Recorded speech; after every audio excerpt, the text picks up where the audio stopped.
রিমোটের মধ্যে পানি ঢালুন। এরপর থেকে এই সমস্যা আর কখনোই হবে না। এই ট্রিক্সটি সত্যি আপনার অনেক উপকারে আসবে।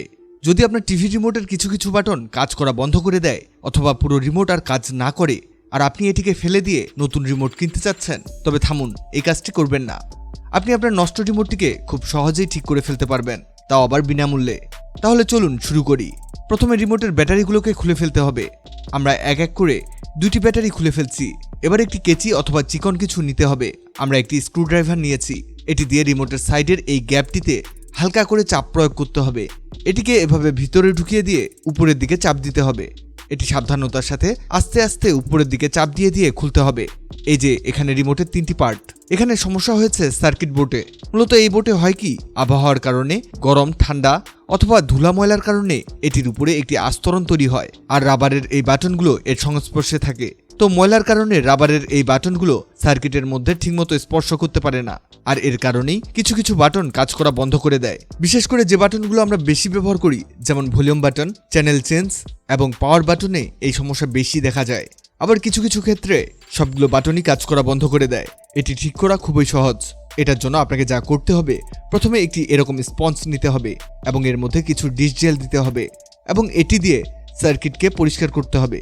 এটি দিয়ে আস্তে আস্তে এটিকে ঘষে ঘষে পরিষ্কার করুন। এরপরে এটিকে আমরা ধুয়ে ফেলবো। এটিতে রিমোটের কোনো ক্ষতি হবে না, আর এই মুহূর্তে এটির কোনো ইলেকট্রিক কারেন্টও নেই, কারণ আমরা আগেই এর ব্যাটারি খুলে রেখেছি। এটিকে ভালোভাবে ঘষে ঘষে পরিষ্কার করুন। বিশেষ করে যে বাটনগুলো কাজ করে না সেই পজিশনে বেশি বেশি করে ঘষুন। এবার এটিকে পানি দিয়ে ধুয়ে ফেলবো। ভিডিওটি মনোযোগ দিয়ে দেখবেন, কারণ একটি স্টেপও বাদ দেওয়া যাবে না। প্রতিটি স্টেপই গুরুত্বপূর্ণ। ঠিক এভাবে রাবারের বাটনগুলোকে পরিষ্কার করে ফেলবো। রাবারের বাটন পরিষ্কার করতে করতে বলে দেই, আগের ভিডিওতে কমেন্ট করেছেন কলকাতা ওয়েস্ট বেঙ্গল থেকে সৌমিত্র চ্যাটার্জি, বাংলাদেশ মেরিন একাডেমি চট্টগ্রাম থেকে মোহাম্মদ ওসমান, ঢাকা থেকে মাকসুদা বেগম। যারা কমেন্ট করেছেন আপনাদেরকে ধন্যবাদ। এবার রাবারের বাটনগুলোকে পানি দিয়ে ধুয়ে ফেলুন। এভাবে উপরের ঢাকনাটিকেও পরিষ্কার করতে হবে। ভিডিওটি বড় হবে তাই দেখাচ্ছি না, আপনি করে নেবেন। এগুলোকে ধুয়ে ফেলা কমপ্লিট হলে এরকম একটি কাপড় নেবেন। মাইক্রোফাইবার হলে ভালো হয়। আপনি সফট কোনো কাপড়ও নিতে পারেন এবং এই সকল পার্টকে ভালো করে মুছে ফেলুন। এমনভাবে মুছতে হবে যাতে পানি অবশিষ্ট না থাকে। এটি ভালোভাবে মোছা হয়ে গেলে এটিকে কিছুক্ষণ রোদে রাখবেন, অথবা আপনার যদি হেয়ার ড্রায়ার থাকে সেটি দিয়ে এটিকে শুকিয়ে নিতে পারেন। ঠিক এভাবে বাটনগুলোকেও ভালো করে মুছে নিতে হবে। এভাবে সকল কম্পোনেন্টকে মুছে রোদে শুকিয়ে অথবা হিট দিয়ে শুকিয়ে নেবেন। এবার এটিকে সেট করার পালা। প্রথমে সার্কিটটিকে ভালো করে সেট করে নিতে হবে। এটি সেট না হলে রিমোটের বাটন উলটপালট কাজ করবে। এটিকে প্লেস মতো বসিয়ে ক্যাচিং লাগিয়ে দিন। এবার চারদিকে একটু প্রেস করলেই এটি আবার আগের মতো হয়ে যাবে।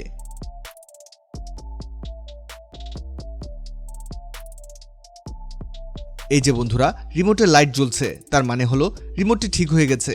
এটি কাজ করার জন্য রেডি। দেখুন, এর উপরে সাইডে সব লাইট জ্বলছে। এবার এটিকে টিভিতে ট্রাই করার পালা। আরে বাহ, ঠিক করে ফেলেছি। এই দেখুন, সাউন্ড বাড়ছে।